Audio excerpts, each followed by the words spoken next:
Eu estava misturando mel no meu chá quando o telefone tocou. Número privado. Quase deixei cair na caixa postal, mas algo me fez atender. Senhorita Hartley, uma voz masculina disse. Aqui é o Kyle, da Everest Mortgage. Estou ligando para acompanhar o pagamento atrasado do imóvel na 16th Avenue. Pisquei. Desculpa, que imóvel? Do outro lado, o silêncio se estendeu por um segundo a mais do que o confortável. A casa em que você está colistada com uma Marissa Hartley.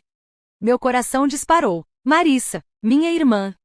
Afastei o telefone do ouvido e olhei para a tela número, data, hora, tudo certo. Não era golpe. Deve haver algum engano, murmurei. Eu não tenho uma casa. Ele leu o endereço. O nome da rua me soou vagamente familiar. E então caiu a ficha. Era a casa que a Marissa tinha mostrado com orgulho no último dia de ação de graças. Aquela que ela disse que o tio do namorado ajudou a financiar. O cara do telefone continuou falando. Algo sobre multas por atraso. Impacto no crédito. Mas eu já não ouvia mais. Minhas mãos ficaram frias. Eu não tinha assinado nada. Eu nem estava lá.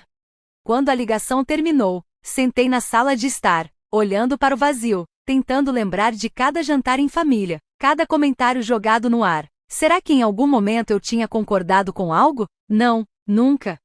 Mas então me lembrei. Março, aniversário do meu pai. Eu tinha deixado minha bolsa na cozinha enquanto arrumava a mesa. Dentro dela, minha pasta de impostos, meus documentos com assinatura. Eles não fariam isso. Eles não podiam fazer isso. Mas eu já sabia que tinham feito. Na manhã seguinte, fui até o escritório da Everest Mortgage. Estava de salto alto e com a cara mais calma que consegui montar atrás da divisória de vidro. Uma mulher animada, chamada Lassie, puxou meu arquivo. Sim, você está listada como mutuária. Assinado e datado em 18 de março. Essa é sua assinatura, certo? Ela virou o monitor na minha direção. Lá estava o meu nome, inclinado, preciso, quase perfeito, mas não perfeito o suficiente. O Y estava muito curvado, e tinham esquecido que eu nunca abrevio o meu nome do meio em documentos legais. Falsificação. Boa falsificação, provavelmente digitalizada de alguma outra coisa que assinei há anos. Perguntei. Posso ver o arquivo completo? Ela hesitou. Você é uma das mutuárias. Então, sim. Levou 20 minutos e um bloco de notas para eu montar a cadeia de eventos. A casa estava em nome da Marissa, mas a hipoteca incluía um consignatário eu adicionada retroativamente via documentação suplementar. Um tabelião tinha assinado. Nome dele, Reginald Sharp. Nunca ouvi falar. Tirei uma foto do documento. Tinha carimbo de data. Então fiz a pergunta que me destruiu. Quanto resta do empréstimo? Lassie olhou para a tela. 462.221. Minha garganta apertou. Saí daquele escritório com a cabeça girando. Meu nome não estava só no papel, estava preso. De repente, todos aqueles jantares em família, os aniversários que eu banquei, as viagens motivadas por culpa, não eram memórias, eram preparação. Dirigi direto para a casa dos meus pais. Minha mãe estava podando rosas no jardim da frente, com aquelas luvas enfeitadas, sempre tão teatral.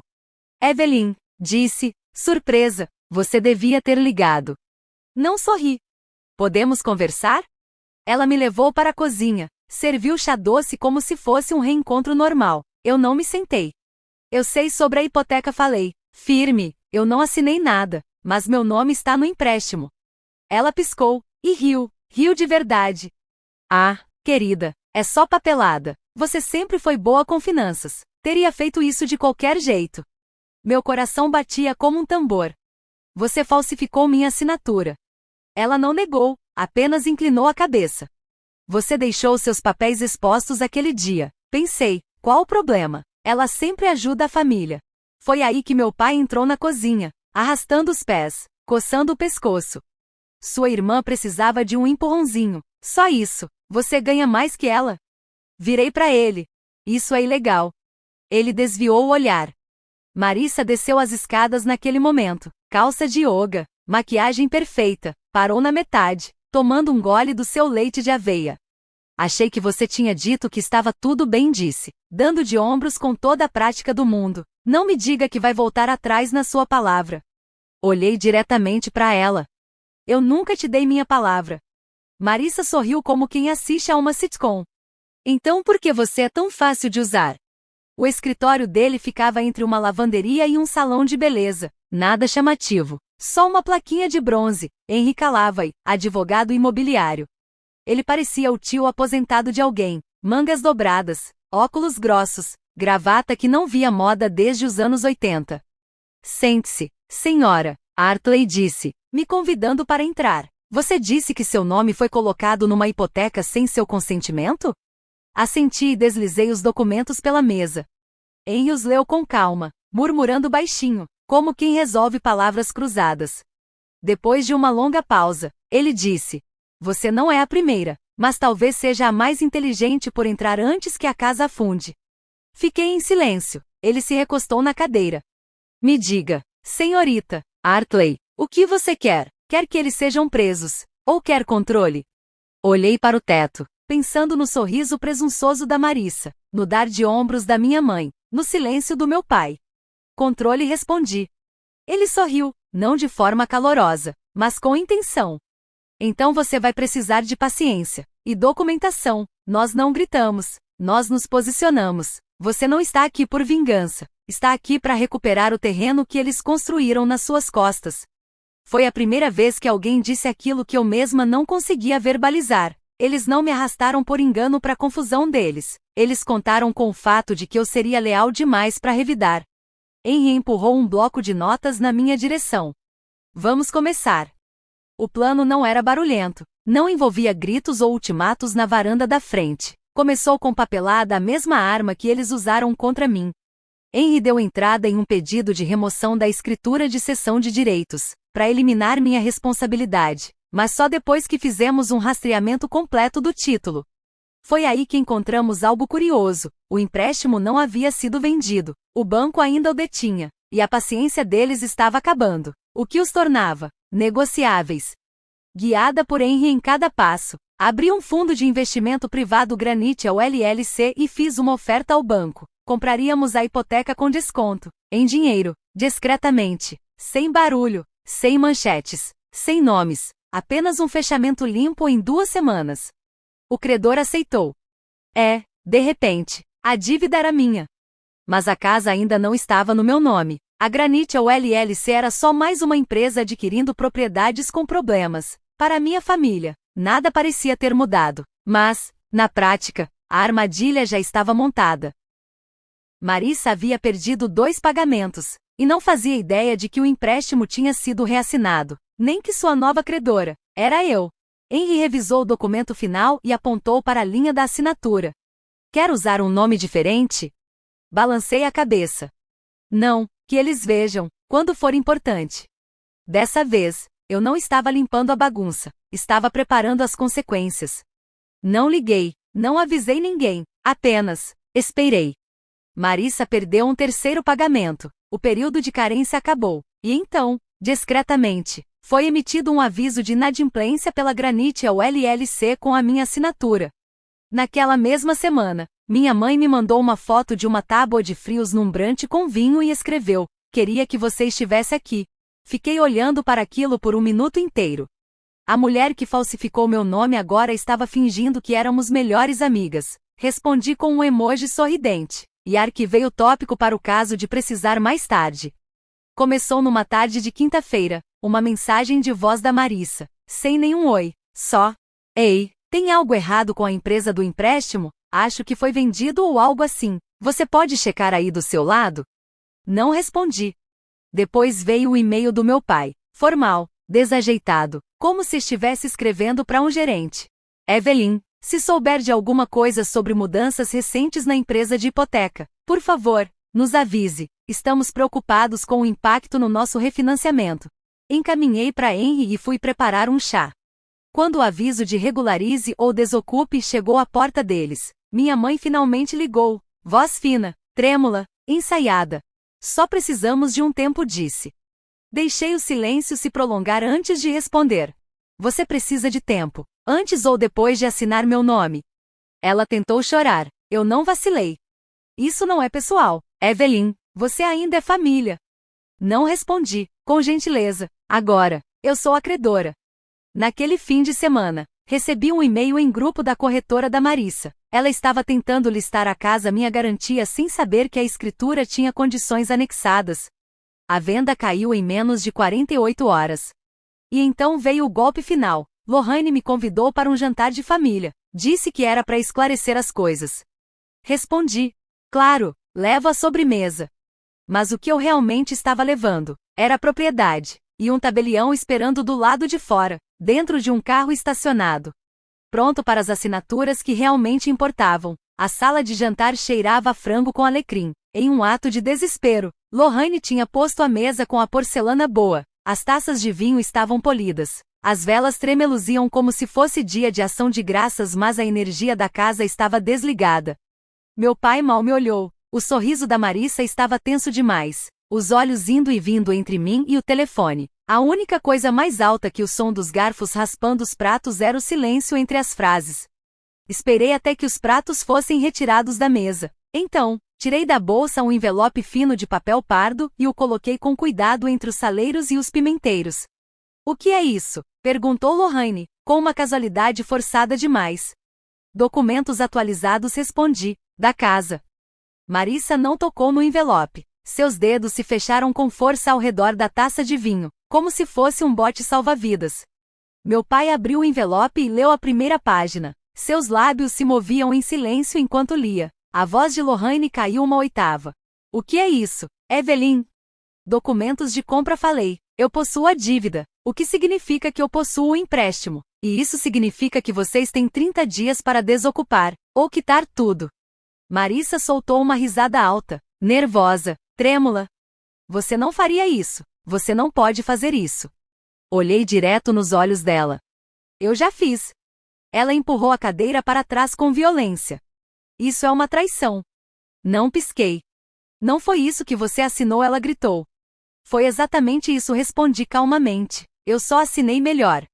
Eles começaram a protestar. Meu pai murmurou algo sobre família. Lohane sussurrou que eu estava sendo cruel. Continuei sentada, inabalável. Levantei, empurrei minha cadeira para trás com delicadeza e fui até o balcão. Coloquei uma travessa embrulhada em papel alumínio. Aqui está a torta de pêssego de sobremesa, aquela que você dizia que eu fazia doce demais. Virei-me para sair. Lá fora, o tabelião me esperava em um sedã preto, motor ligado. Pela primeira vez em meses, eu sorri. Estava na metade do caminho até a porta quando Marissa sibilou atrás de mim. Você sempre achou que era melhor do que a gente.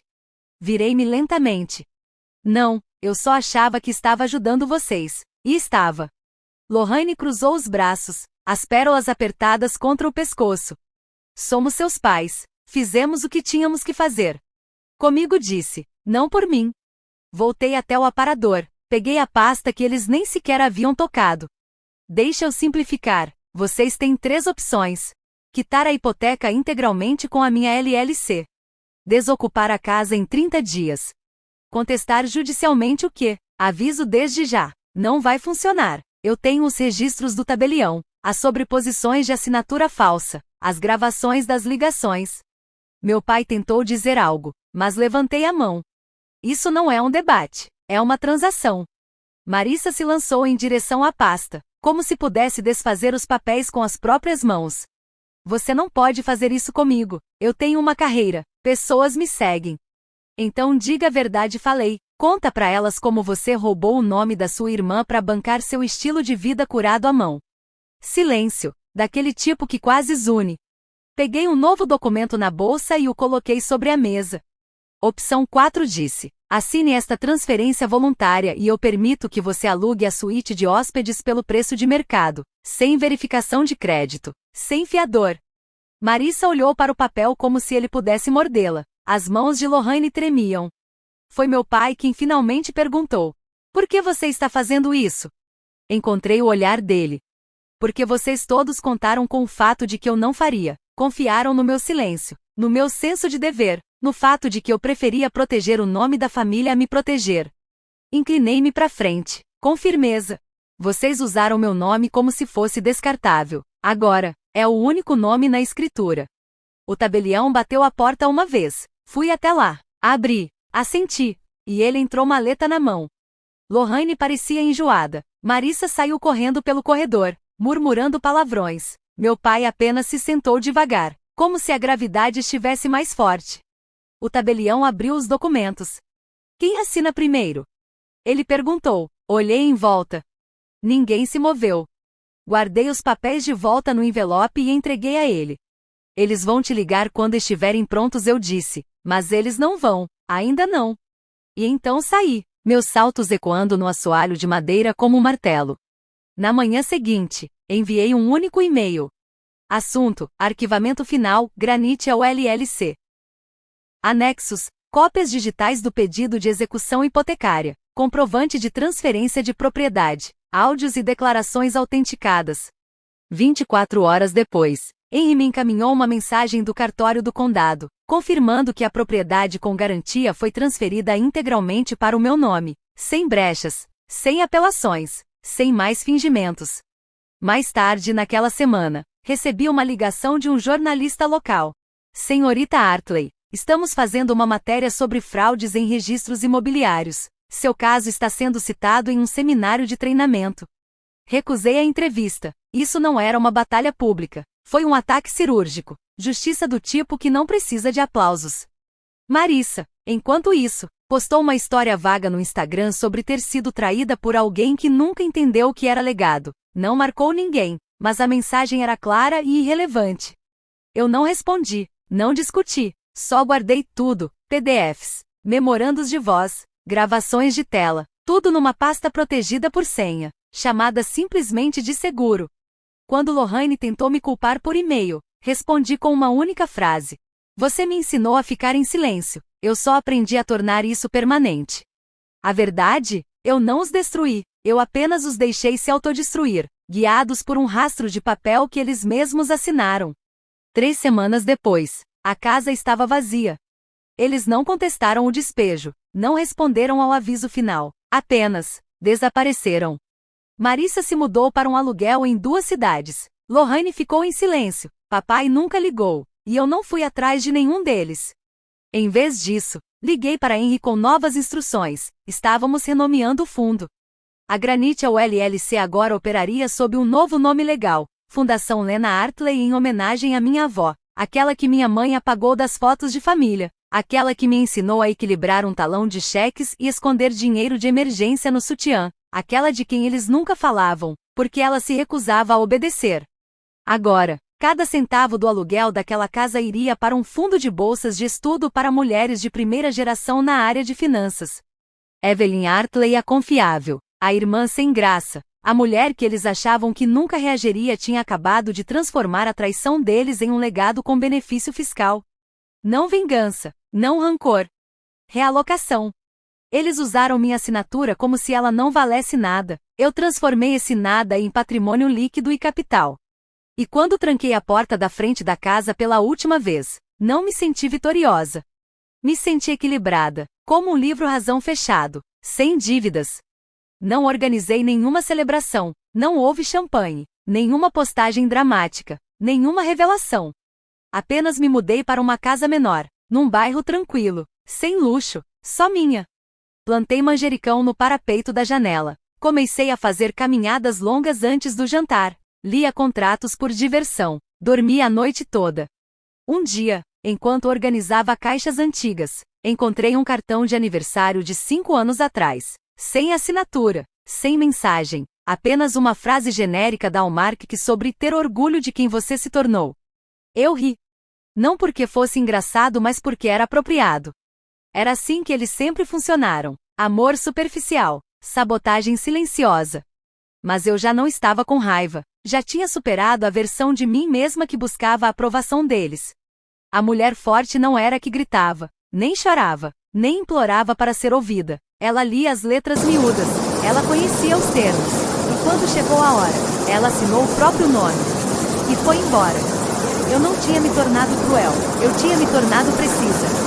E a cada passo silencioso para frente, deixei para trás os papéis velhos.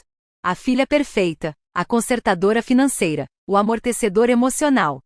Eles sempre diziam que eu era quieta demais, séria demais. Acontece que o silêncio era a minha arma mais afiada.